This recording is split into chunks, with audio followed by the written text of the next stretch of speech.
Before rollback netcode, before tutorials held your hand, there was MAHVEL vs. CAPCOM 2, a game that wasn't just played. Much like the game's soundtrack, MVC2 is jazz. It thrived on chaos, individuality, and a heavy dose of freestyling. Since there were not many tools to experiment and recreate scenarios with, you can imagine that whatever you hit your opponent with during that time would work. But modern trends in game design might make it impossible to recreate that magic. This video talks about why that may be the case, what made MVC2 special to begin with, and why I think we will never see anything like this again.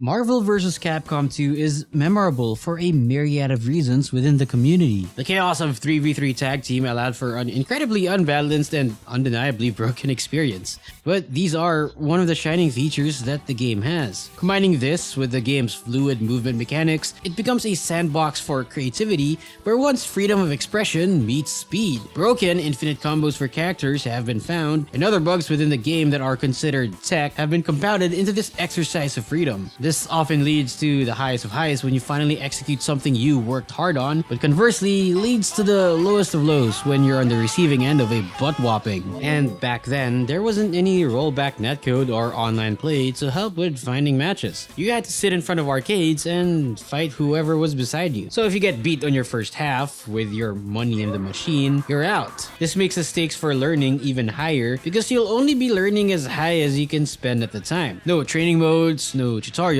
just straight up word of mouth and community-led discovery, which oftentimes means that some stuff is just straight up wrong. Press 1 and straight to doom is cheap.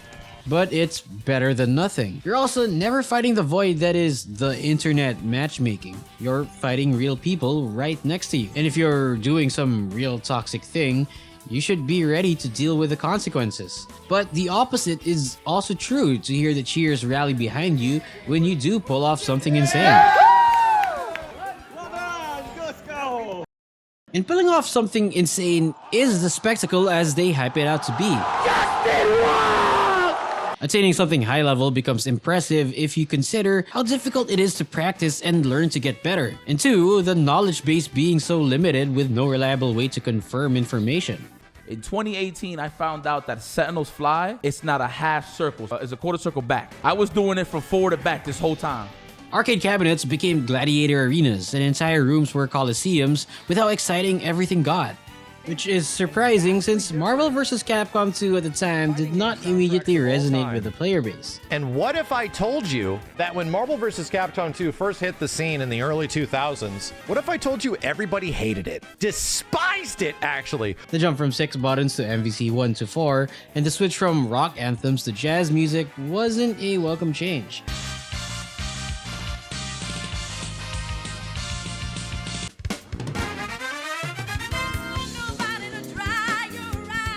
But as people discovered more about how to play the game by relying on quick thinking and discovering exciting but broken tech, it eventually won people's hearts. Quick thinking and broken? That is pretty much like jazz. The influence is undeniable. Whether you're playing at the highest level or not, you would probably remember this game at some point. Pop culture has been permeated. And the memes! Yo, you want to learn how to do a infinite? I'm going to teach you.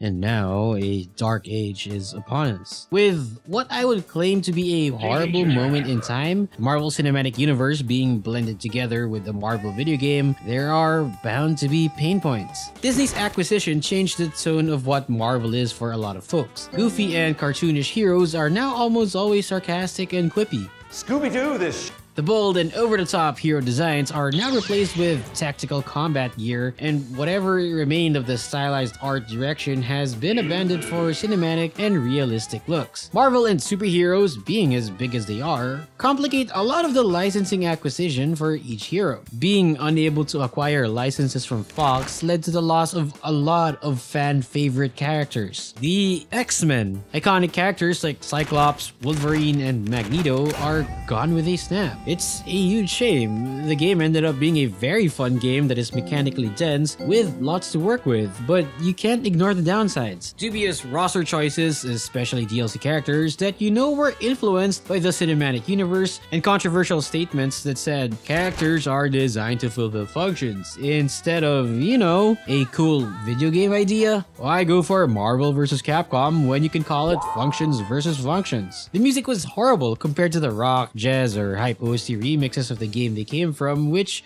you just have to hear for yourself.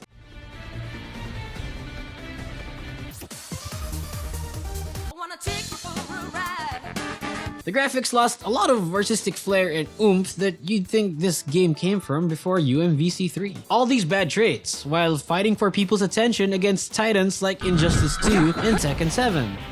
Bring it on. I'll destroy you all.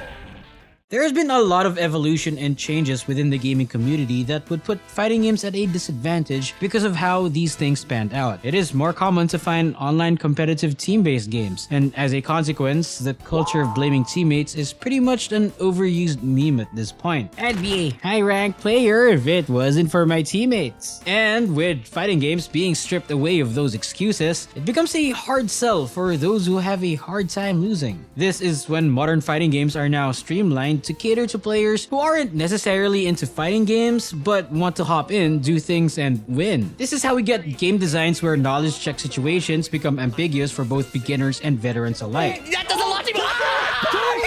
And simplified one-button specials to remove some execution barrier, allowing them to output almost the same amount of efficiency and damage as someone who practiced.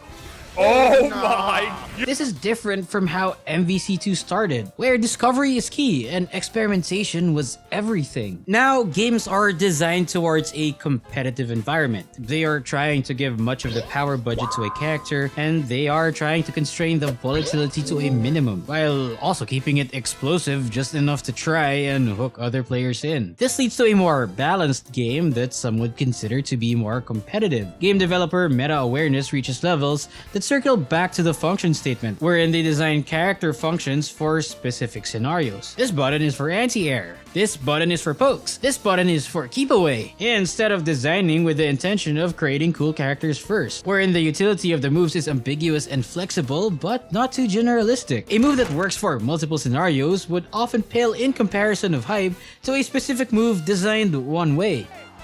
It can also be used in a different niche case way. Do you understand? That is a worthless button! The possibility of imbalance is scarier than the often boring reality of what could be a stale yet balanced game. And if you're playing a game that is within your accessible platform instead of the usual community-driven arcade, the faces you go against become a void, an amalgamation of online ladder demons instead of a potential friend or rival you can hone your skills with. It becomes less about how do I chase the path of improvement with this person, but more about these online players that are better than me are lifeless, those worse than me are washed, and those of the same skill level are yet to be defeated by me. MVC2 wasn't just a game, and it became apparent during the pandemic years, when everyone was cheering for the freedom of MAHVEL. When's MAHVEL, they asked. It became more than just a cultural effect. It became more than just a game that thrived on chaos and relied on players to give this supernova of information meaning. And if there's anything to learn from this, it's that even if the game ends up being broken into oblivion, but with enough love put into it and believing your player base, the ones that love you, not the ones that pretend they will love you if you made the inputs easier, it will thrive. They can still make expressive systems that allow for this freedom and not rely on balance and competitiveness to sell the game. It's the characters, the game, the music, and the community that people love. So maybe Capcom can still do something. They can redo Marvel vs. Capcom with a more stylized approach and lean heavily into the... Never mind. Don't give up.